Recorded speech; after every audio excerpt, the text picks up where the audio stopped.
deceive. We have come into the night, thunder raising war at night. We have come into the night, thunder raising war at night. We'll fight for kings, for Ragnarok. Bringer up for Ragnarok, bringer up for Ragnarok, bringer up for Ragnarok. Welcome to Valhalla. Bringer up for Ragnarok, bringer up for Ragnarok, bringer up for Ragnarok. Welcome to Valhalla. I can feel it in my veins, the warrior inside of me. Bringer up for Ragnarok, bringer up for Ragnarok, bringer up for Ragnarok. Welcome to Valhalla.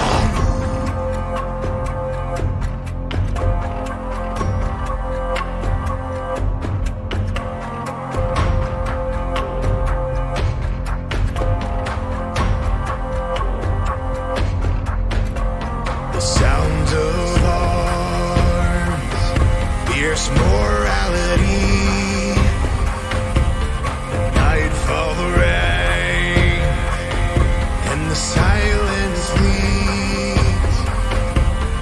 We have come into the night, thunder raising war at night. We have come into the night, thunder raising war at night. We'll fight for kings, for Ragnarok. Shield wall. Bringer up for Ragnarok, bringer up for Ragnarok, bringer up for Ragnarok. Welcome to Valhalla. Bringer up for Ragnarok, bringer up for Ragnarok, bringer up for Ragnarok. Welcome to Valhalla. I can feel it in my veins, the warrior inside of me. Bringer up for Ragnarok, bringer up for Ragnarok, bringer up for Ragnarok. Welcome to Valhalla.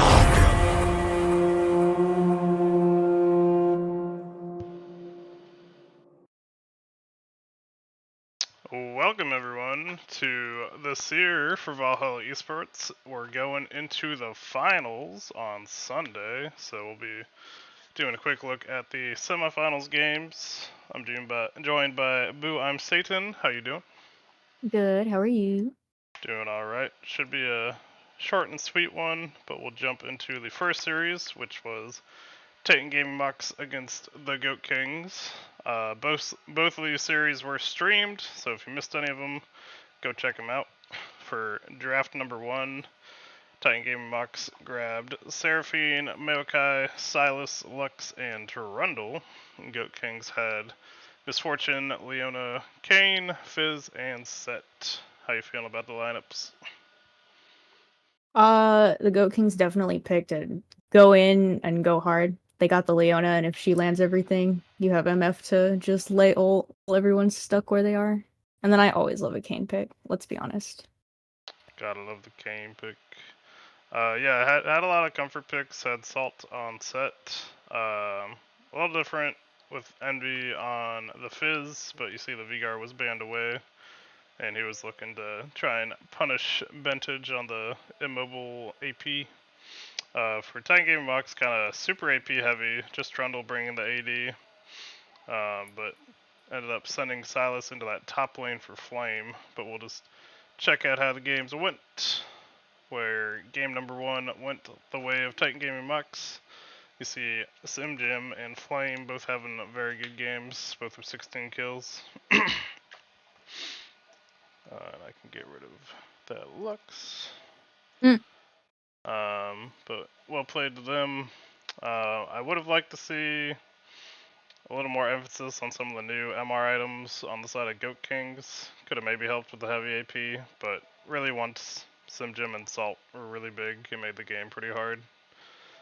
Okay, but look at Hardway with the most CS out of everybody. True, farming, well, other than Deity, but most CS of somebody in lane. Farming like a demon. Yeah, but deity's jungle. Jungles don't count ever. Yeah, this one where actually Simjim looked for a lot of early ganks and didn't find too many. But Deity had a big farm lead, but they were able to find some kills eventually and bring it back. But They got the picks they needed.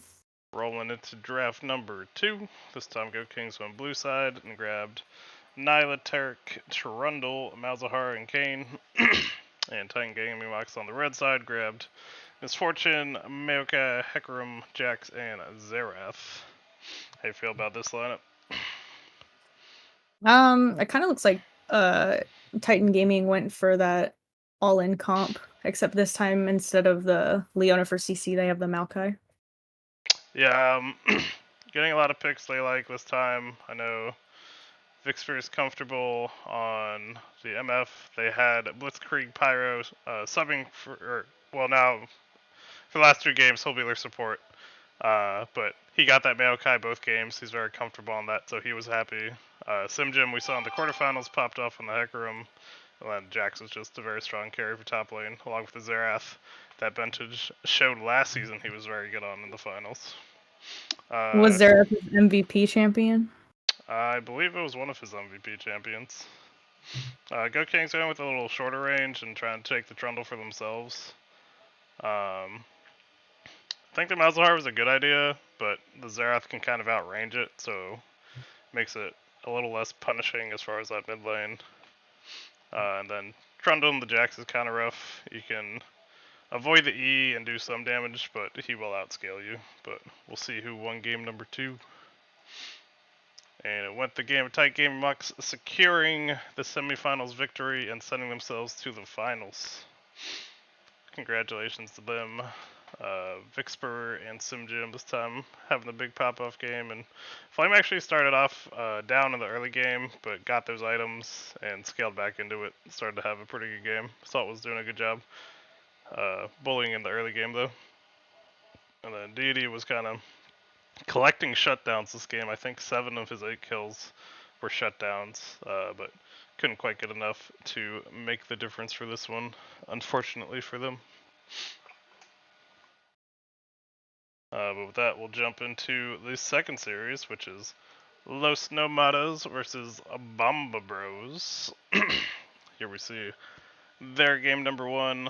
Los Nomadas on the blue side take Zillion, Jin, Thresh, Kindred, and Mordekaiser.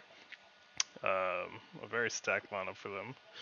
Bomba Bros grabbing Jinx, Rel, Xerath, Trundle, and Dr. Mundo. Much more of the standard run at you comp, but how you feel about him, Boo? I'm honestly looking at everything. I'm surprised they gave Thresh to Ray. Yeah, I think Because every time I see Ray, I just ban it because he's good at it. Ray's had Thresh a lot of the games here in the finals. Some of the games were against us, and I was suggesting we ban it, but we decided not to, and just very good on that champion. And then, of course, Snirbopsy doing the classic support mid with the Zillion, just there to keep people alive. And they've been liking to put Bulgaria on this Kindred, so see how he performed. For Bomba Bros, it's more of a let's protect the carries and try to scale. I like the Xerath a lot. The Jinx, I don't think is as strong in the new item meta, but we'll have to see how they did. I was looking at the wrong screen. Here we go. And the victory went the way of Los Tomatas for game number 1. Had that big Mordekaiser with 14 kills up in that top lane, just being a terror. Dr. Derek doing his best, trying to be that long range damage from the mid. And Fluffy having an unfortunate game where I believe had the potential to get a couple kills, seeing he got all those 8 assists, but each time he got close it gets sniped away by somebody. So just was never really able to get that gold he wanted. It was just not meant to be. Right. Jumping into game number 2 draft. This time switching sides. Bomber Bros on blue side got that Seraphine, Vi, Gragas, Senna, and Azir. Los Nomadas grabbing the Jin, Thresh, Kindred, Galio, and Jax. Only having to switch up like 2 of their picks. So I was about basically, to say they just ran it back. They're like, don't fix it if it ain't broken. basically doing the hard run back. We got this. And also a lot of comfort for them. I know Snorbopsy really likes that. Galio has a lot of map presence. Jax again, just big scaling in that top lane. Kind of a tougher lane against Gragas, but if you can farm it up, you're fine. And then of course we know Thresh, Jhin, and Kindred were ones they liked in the last game. For Bomba Bros, they went with the Seraphine, ADC, Senna, farming support, so kind of that more standard lineup. They said if Fluffy's not getting kills, then we'll put someone else on the damage dealer so they'll get kills. And then kind of a good going comp with the Vi and Gragas, and then Azir just to follow up with damage. But let's see who took it. And game number 2 went to Los Nomadas. They secure the victory and also go to the finals. We see Junie popping off 14, 1 and 8. Ray was 19 assists, doing his job. Bulgaria and Snorbopsy also there, keeping her alive. And Mega Reaper having a little bit of a rough time, but doing his job, farming up and just being a side lane pressure. He's good at being a menace in the side lanes and Yeah, split pushing and very being much. like, they'll have to chase me eventually, right? Yeah, he did what he needed to do. Definitely the Gragas is annoying to lane into, but did what he needed to, so well played. Dr. Derek, you see, getting 11 kills, again, trying his best to get Bomba Squad into the finals, but unfortunately we're not able to get there. And we see Fluffy, unfortunately, went these games killless, so just couldn't find one for himself. And with that, those were the 2 semifinal games. So these were the brackets to the finals, and now we have the 8th seed making the run of Titan Gaming Mox against Los Nomadas, the number 2 seed.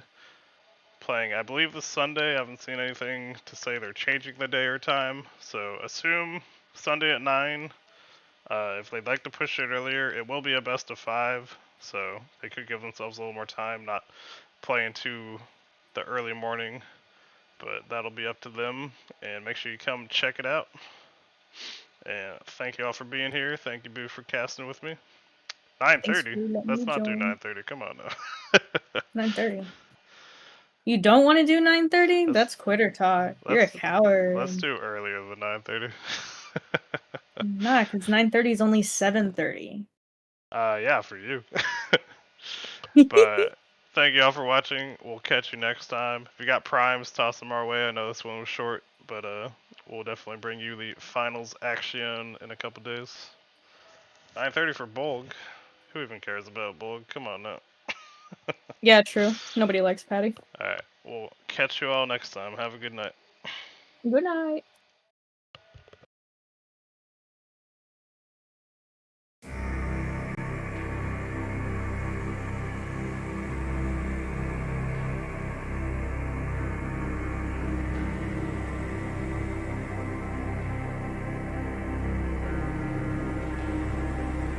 The moon in the night shines bright like the sun, painting silhouettes burning